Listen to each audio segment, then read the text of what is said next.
কইছি আমি বলছি তুই শুনছো তুই বলছিস আমি জানলাম বলি না তো তুই থানায় যাবি কি আমার ছিল থানায় যাবি জানলাম বলি তোর সমস্যা থানায় যাবি আয় থানা কি এই আপুটা প্রথম একদিন দেখা করতে আসে আমি ওইখানে বসা পড়েছি একা বসা না আমার বসে তুমি একা বসা তুই বসা আমার পাশে বসে তারপর তার বিয়ে পাচ্ছে দেখা করছে যে আমি চলে গেছি সে তার বিয়ে পাশে দিতে পেরেছে নেক্সট টাইম আর একদিন একটা ছেলের সাথে আসছে আরমানকে সাথে পায় আরমান সে ভিডিও করছে এই এক বিয়ে ছেলেটা একটা বড় ভাই না আগে চুপ করে আগে শোনো আগে শোনো তারপর এই যে বয়ফ্রেন্ড আরমান সদাপাড়া চিনবেন সে ভিডিও করছে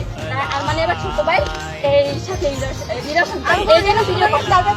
আচ্ছা আগে আমি বলি তারপর তুমি বলো একজন বলুক তারপর আপনি বলেন কেউ সেদিনকে ছিল হ্যাঁ ছিল পর তারপর নেক্সট টাইম আবার এই আগের বয়ফ্রেন্ডটা সে আবার আসছে আসার পর ওখানে বসে তারা দুজনে গল্প করছে ও আমার বলতেছে মেয়েটার চল আসছে করবে আমি কিসের জন্য তুই তোর বয়ফ্রেন্ডের সাথে দেখা করছিস তখন আমি প্ল্যান করলে আমার কর দেবে আর আমি তো কিছু বলি না বাকি আগে শুনবি এখন বলতেছে ওকে আসছে ঠিক আছে আর আমি বলতেছি তুই যা এখন আমি যাবো না আমার হাত দিয়ে টাইমটা নিতে আমি তো বলছি আমি যাবো না এখন